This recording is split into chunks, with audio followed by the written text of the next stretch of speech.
दुनिया के कुछ राज ऐसे हैं जो समय के साथ पुराने तो होते गए, लेकिन उनका जवाब आज तक नहीं मिला। कभी एक ऐसी किताब जो एक अजीबोगरीब भाषा में लिखी गई जो आज तक किसी को समझ नहीं आई, और समंदर में एक ऐसा कंप्यूटर मिला जो हजारों साल पुराना हो, और कभी ऐसे पत्थर जो इंसान की समझ से परे हैं। तो सवाल ये है, क्या ये सब सिर्फ इतिहास की गलतियां हैं, या फिर एक ऐसा सच जिसे इंसान समझने के लिए तैयार ही नहीं? आज हम चलेंगे एक ऐसे सफर पर जहां हम दुनिया के सबसे रहस्यमय राजों को एक्सप्लोर करेंगे, ऐसी चीजें जिनका जवाब आज तक किसी के पास नहीं। दोस्तों, अगर आपने अभी तक हमारे इस चैनल को सब्सक्राइब नहीं किया है तो जरूर सब्सक्राइब कर लें, क्योंकि आपके एक सब्सक्राइब से हमें बहुत मोटिवेशन मिलता है और हम आपके लिए ऐसी और वीडियोस बनाते रहेंगे। तो चलिए शुरू करते हैं पहले रहस्यमय राज से, जो है वॉयनेज मैन्युस्क्रिप्ट। एक ऐसी किताब जिसमें दुनिया के नियम ही उल्टे लगते हैं। सोचो, तुम्हें एक किताब मिलती है जो एक अननोन लैंग्वेज में लिखी हो, जिसमें अजीबोगरीब पौधों की तस्वीरें बनाई गई हों, और जिसका मतलब समझने की कोशिश में दुनिया के जाने माने साइंटिस्ट्स भी फेल हो गए हों। यही है वॉयनेज मैन्युस्क्रिप्ट, दुनिया की सबसे रहस्यमय किताब। 1912 में एक रेयर बुक्स डीलर विल्फ्रेड वॉयनेज को यह किताब इटली के एक पुराने मोनेस्ट्री से मिली थी। इस किताब के अंदर 240 से ज्यादा पेज हैं, पर आज भी कुछ पेज मिसिंग हैं। रेडियोकार्बन डेटिंग के बाद साइंटिस्ट्स ने कंफर्म किया कि यह किताब साल 1400 से 1440 के बीच लिखी गई थी, यानी लगभग 600 साल पुरानी है।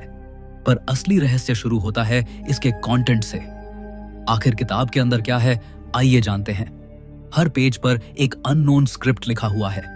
ये लैंग्वेज दुनिया के किसी भी कल्चर, किसी भी सिविलाइजेशन से मैच नहीं करती।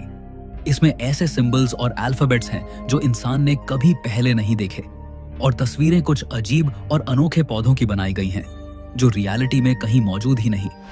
कुछ पेजेस पर एस्ट्रोलॉजिकल डायग्राम्स हैं, ऐसे स्टार्स और गैलेक्सीज जो मिडीवल यूरोप के लोग जानते ही नहीं थे। सबसे हैरान करने वाली बात, कुछ इलस्ट्रेशंस में naked women strange green liquid में स्नान करती हुई दिखाई गई हैं, जिनके आसपास ट्यूब और पाइप्स जैसी चीजें बनी हैं, जैसे किसी अननोन टेक्नोलॉजी का स्केच हो।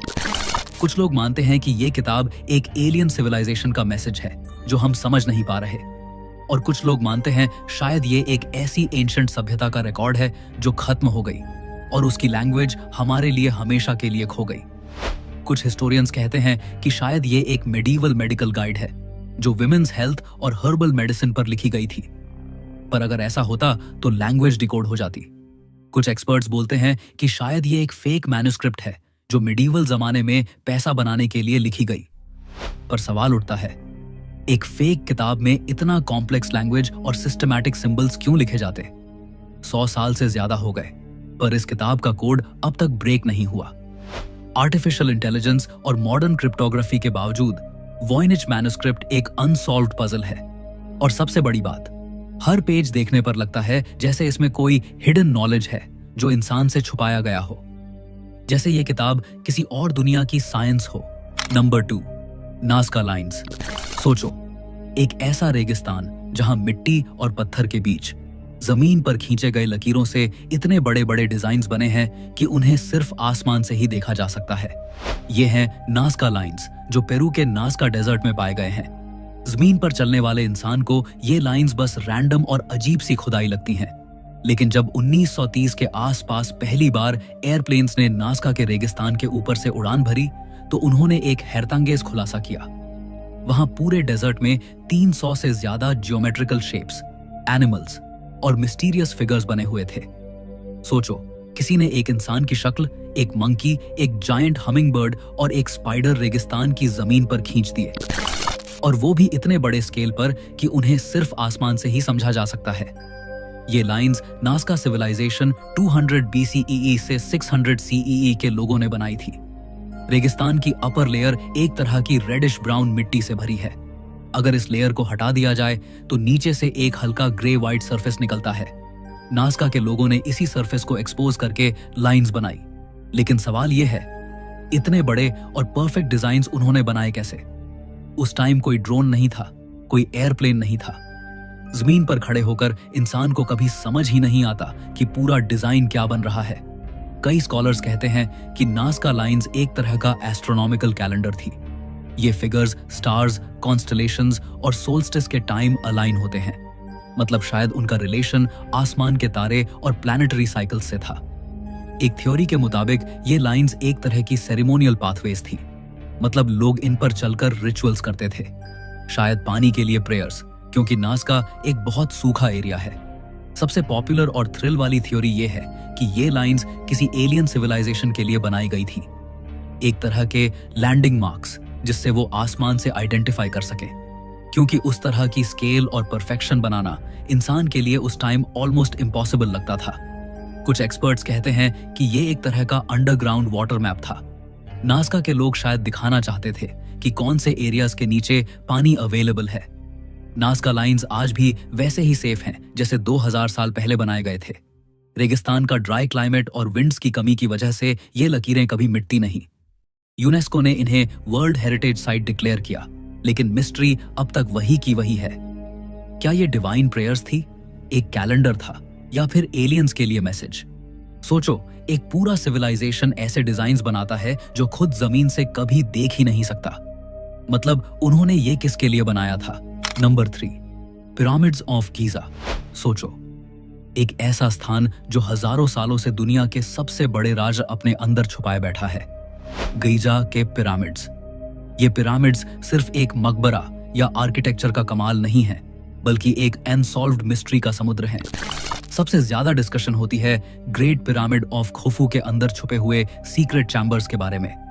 जब इस पिरामिड का कंस्ट्रक्शन हुआ था लगभग 4500 साल पहले, तब उसे इतनी एक्यूरेसी के साथ बनाया गया था कि आज के मॉडर्न इंजीनियर्स भी हैरान हो जाते हैं। 2017 में एक scientific project scan pyramids mission ने एक ऐसा डिस्कवरी किया जिसमें म्योन रेडियोग्राफी टेक्निक का यूज हुआ।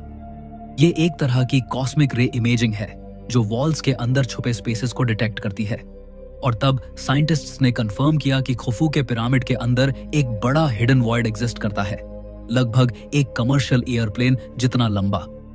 अब सवाल उठता है, ये चैम्बर किस काम का था? कुछ लोग कहते हैं कि ये एक कंस्ट्रक्शन कॉरिडोर था जो पिरामिड बनाते वक्त इस्तेमाल हुआ और बाद में सील कर दिया गया। दूसरे रिसर्चर्स मानते हैं कि ये एक रॉयल बरियल चैम्बर हो सकता है जिसमें अभी तक किसी को घुसने का मौका नहीं मिला। और कुछ थ्योरिस्ट्स का मानना है कि ये चैम्बर एंशिएंट टेक्नोलॉजी या फराओ के खजाने का सीक्रेट वॉल्ट हो सकता है। और मिस्ट्री और गहरी तब हो जाती है जब ये पता चलता है कि पिरामिड के अंदर आज तक ऐसे नैरो शाफ्ट्स और कॉरिडोर्स भी हैं जिनका पर्पज किसी को समझ नहीं आया। जैसे एक शाफ्ट डायरेक्टली स्टार्स की अलाइनमेंट में बना हुआ है, जो इस बात की तरफ इशारा करता है कि इजिप्शियंस का एस्ट्रोनॉमी और आफ्टर लाइफ के साथ गहरा कनेक्शन था। पिरामिड्स के अंदर के चैम्बर्स का राज अभी तक पूरी तरह सॉल्व नहीं हुआ। आज भी वहां एक्सपेरिमेंट्स और स्कैनिंग चल रही है, लेकिन अंदर फिजिकली एंटर करने की परमिशन नहीं दी जाती क्योंकि वो स्ट्रक्चर डिस्टर्ब हो सकता है।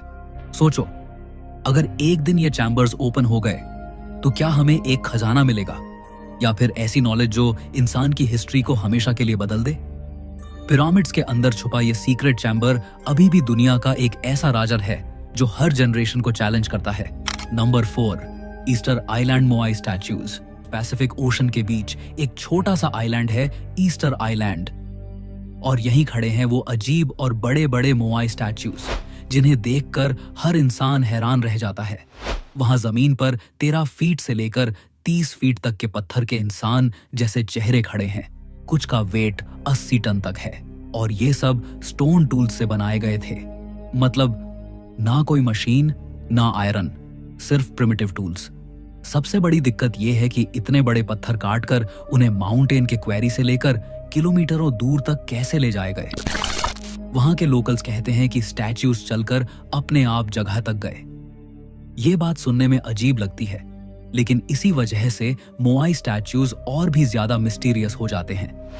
कुछ आर्कियोलॉजिस्ट्स कहते हैं कि शायद वो लोग रोप्स और वुडन लॉग्स से खींच कर लाए होंगे, लेकिन प्रैक्टिकल एक्सपेरिमेंट्स करने के बाद भी आज के मॉडर्न लोग इन्हें मूव करने में स्ट्रगल करते हैं। फिर एंशिएंट आइलैंडर्स ने ये कैसे किया होगा? दूसरा बड़ा सवाल है, ये स्टैच्यूज बने क्यों? कुछ लोग कहते हैं कि ये एंसेस्टर्स की स्पिरिचुअल गार्डियंस हैं जो आइलैंड की रक्षा करते हैं। दूसरे कहते हैं कि ये पावर और अथॉरिटी दिखाने का एक तरीका था। और कुछ थ्योरीज ये भी कहती हैं कि शायद ये एक लॉस्ट सिविलाइजेशन का हिस्सा थे जो एडवांस थी और अपने साथ अपना नॉलेज लेकर गई। और भी डरावनी बात यह है कि रिसर्चर्स कहते हैं इन स्टैच्यूज के नीचे पूरे बॉडीज भी हैं, सिर्फ हेड्स नहीं। जमीन के अंदर दबे हुए बड़े टॉर्सो पार्ट्स भी मिलते हैं जो बताते हैं कि स्टैच्यूज असल में इंसान के पूरे शरीर का रिप्रेजेंटेशन थे। मतलब सेंचुरीज तक लोग समझते रहे कि ये सिर्फ बड़े हेड्स हैं, लेकिन सच और भी गहरा निकला। रात के वक्त जब हवा तेज चलती है और समुद्र की लहरों की आवाज आती है, मोआई स्टैच्यूज एकदम जिंदा जैसे लगते हैं, जैसे वो अपनी आंखों से तुम्हें घूर रहे हों। Number 5, Bermuda triangle. Atlantic ocean के एक हिस्सों में एक ऐसा ट्रायंगुलर एरिया है जिसे बरमूडा ट्रायंगल या डेविल्स ट्रायंगल कहा जाता है। इसके 3 पॉइंट्स हैं, फ्लोरिडा, बरमूडा और प्यूर्टो रिको, और इन तीनों पॉइंट्स को मिला दो तो बनता है एक विशाल समुद्री त्रिकोण जिसमें कई जहाजों और हवाई जहाजों ने बिना किसी निशान के गायब होकर दुनिया को हमेशा हैरान कर दिया। सबसे ज्यादा मशहूर केस 1945 में हुआ था, flight 918। 5 American navy bombers training mission के लिए निकले थे। कम्युनिकेशन में उन्होंने बोला कि कंपास काम नहीं कर रहा, डायरेक्शन क्लियर नहीं हो रही। फिर कुछ घंटों बाद उनका कांटेक्ट डिस्कनेक्ट हो गया और उन सब के प्लेन्स बिना किसी ट्रेस के वैनिश हो गए। और सबसे हैरानी की बात, उन्हें ढूंढने जो रेस्क्यू टीम गई थी वो प्लेन भी वहीं गायब हो गए। सिर्फ प्लेन्स ही नहीं बल्कि अनेक शिप्स भी यहां से वैनिश हो चुके हैं। यूएसएस साइक्लोप्स एक बहुत बड़ा नेवी शिप जिसमें 300 से ज्यादा लोग थे बिना किसी एसओएस सिग्नल के बरमूडा ट्रायंगल में खो गया। न तो कोई शिपरेक मिला, न कोई डेड बॉडी, बस एक पूरा का पूरा शिप हवा में गायब हो गया। कुछ साइंटिस्ट्स कहते हैं कि यहाँ के मैग्नेटिक फील्ड्स कंपास और नेविगेशन इंस्ट्रूमेंट्स को डिस्टर्ब कर देते हैं। Methane gas hydrates. Ocean floor के नीचे से मीथेन गैस निकलती है जो पानी का डेंसिटी चेंज कर देती है और शिप्स आसानी से डूब जाते हैं। कुछ थ्योरिस्ट्स मानते हैं कि यह एरिया एक एलियन बेस है जहां से वे इंसानों को अपने एक्सपेरिमेंट्स के लिए ले जाते हैं। एक और थ्योरी यह कहती है कि बरमूडा ट्रायंगल एक प्राचीन लॉस्ट सिटी अटलांटिस की एडवांस टेक्नोलॉजी के ऊपर है जो अभी भी एक्टिव है। हजारों इन्वेस्टिगेशंस के बाद भी बरमूडा ट्रायंगल का असली राज अभी तक खुला नहीं।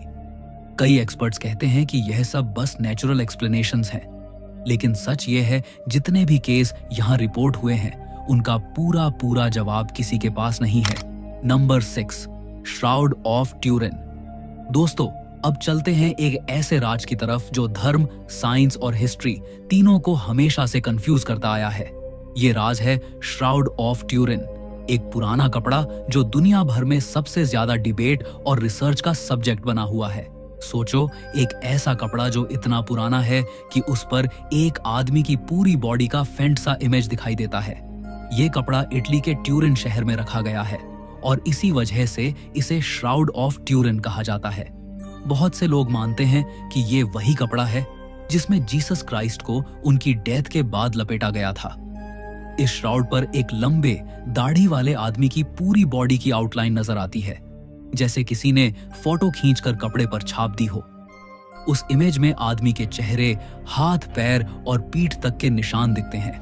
और सबसे हैरत की बात यह है कि उस आदमी के शरीर पर वही वुंड्स हैं जो बाइबल में जीसस के क्रूसिफिक्शन के वक्त बताए गए हैं। हाथों और पैरों पर कीलों के छेद, पीठ पर मार के निशान और सिर पर कांटों का ताज। साइंस ने इसको समझने की बहुत कोशिश की है। 1988 में कुछ साइंटिस्ट्स ने कार्बन डेटिंग टेस्ट किया और बोला कि श्राउड सिर्फ 700 साल पुराना है, मतलब जीसस के टाइम का नहीं हो सकता। लेकिन बाद में और रिसर्चर्स ने कहा कि श्राउड पर पॉल्यूशन, एग और रिपेयर्स की वजह से कार्बन डेटिंग सही रिजल्ट नहीं दे पाई। कुछ एक्सपर्ट्स तो कहते हैं कि कपड़े की फाइबर में एक ऐसी लाइट रेडिएशन हुई थी जो नॉर्मल दुनिया में पॉसिबल ही नहीं, जैसे एक सुपरनैचुरल फ्लैश ने इमेज को कपड़े पर प्रिंट कर दिया हो। आज तक कोई कंफर्म नहीं कर पाया कि श्राउड ऑफ ट्यूरिन असली है या एक मीडिवल जमाने का बनाया गया फेक रेलिक। लेकिन जब भी इसे देखा जाता है, लोग एक अजीब सी स्पिरिचुअलिटी और मिस्ट्री महसूस करते हैं। ये एक ऐसी चीज है जो साइंस और फेथ के बीच की एक बड़ी पजल बनी हुई है। दोस्तों जरा सोचिए, क्या ये सच में जीसस का श्राउड है जो उनके रेजरेक्शन का सबूत देता है, या फिर सिर्फ एक केयरफुली क्राफ्टेड इल्यूजन है जो ह्यूमन हिस्ट्री का सबसे बड़ा रिलीजियस मिस्ट्री बन गया? Number 7, Antikythera mechanism. समुद्र के गहरे पानियों में एक जहाज का कैला टूटा पड़ा है। वहां से एक ऐसा पुराना जंग लगा हुआ लोहे का टुकड़ा निकला जो पहले तो एक खराब धातु का टुकड़ा लगता था, लेकिन जब साइंटिस्ट्स ने उसे ध्यान से देखा तो उनकी सांसें रुक गईं। ये कोई आम धातु का टुकड़ा नहीं था, ये था एंटिकेथेरा मैकेनिज्म, एक ऐसा यंत्र जो अपने समय से हजारों साल आगे था। 1901 में ग्रीक डाइवर्स एक शिपरेक एक्सप्लोर कर रहे थे जो एंटिकेथेरा आइलैंड के पास डूब चुका था। वहां उन्हें गोल्ड, स्टैच्यूज और ऑर्नामेंट्स मिले, लेकिन सबसे बड़ी डिस्कवरी थी एक रस्टेड गियर मशीन। पहले आर्कियोलॉजिस्ट्स को लगा ये बस एक टूटा हुआ एस्ट्रोलॉजिकल इंस्ट्रूमेंट है, लेकिन जैसे जैसे रिसर्च हुई पता चला कि ये तो एक इनक्रेडिबल मशीन है जो 2000 साल पुरानी है। इसमें छोटे छोटे गियर्स, व्हील्स और डायल्स लगे हुए थे, बिल्कुल एक मॉडर्न क्लॉक की तरह। रिसर्च के बाद पता चला कि ये मैकेनिज्म सूरज, चांद और ग्रहों की गति कैलकुलेट कर सकता था, ग्रहण प्रिडिक्ट कर सकता था, यहां तक कि ओलंपिक गेम्स की डेट्स भी बताता था। सोचो, 2000 साल पहले एक मशीन जो आज के कंप्यूटर जैसा काम करती थी, कैसे बनाया होगा? ये सबसे बड़ी मिस्ट्री है। उस दौर 100 BCE में ऐसी टेक्नोलॉजी होने का कोई रिकॉर्ड नहीं है। मेटल गियर्स का इतना एडवांस डिजाइन बनाने के लिए प्रीसाइज टूल्स चाहिए होते हैं जो तब के लोगों के पास थे ही नहीं। कुछ एक्सपर्ट्स कहते हैं कि शायद लॉस्ट एंशिएंट सिविलाइजेशन या किसी अननोन जीनियस ने यह बनाया होगा। एक्सरे इमेजिंग और 3D स्कैन्स के बाद साइंटिस्ट्स ने कंफर्म किया है कि मैकेनिज्म में 37 गियर्स थे। ये एक तरह का एनालॉग कंप्यूटर था जो स्पेस और टाइम को कैलकुलेट करता था। लेकिन एक सवाल अभी भी जिंदा है, अगर 2000 साल पहले ये टेक्नोलॉजी एग्जिस्ट करती थी तो बाकी दुनिया को उसके बारे में कुछ पता क्यों नहीं चला? और फिर वो नॉलेज अचानक गायब कैसे हो गई? कुछ लोग मानते हैं कि एंटिकेथेरा मैकेनिज्म प्रूफ है कि एंशिएंट एलियंस ने ह्यूमंस को टेक्नोलॉजी दी थी। दूसरे कहते हैं कि ये अटलांटिस जैसी खोई हुई सिविलाइजेशन की एक छोड़ी हुई निशानी है। जो भी सच हो, एक बात तय है, एंटिकेथेरा मैकेनिज्म हमेशा एक ऐसी पहेली बनी रहेगी जो हमें बताती है कि हमारी हिस्ट्री उतनी सिंपल नहीं है जितनी हमें सिखाई गई है। दोस्तों, मिलते हैं अगली वीडियो में एक और रहस्यमय राज के साथ। आपने अभी तक हमारे इस चैनल को सब्सक्राइब नहीं किया है तो जरूर सब्सक्राइब कर लें।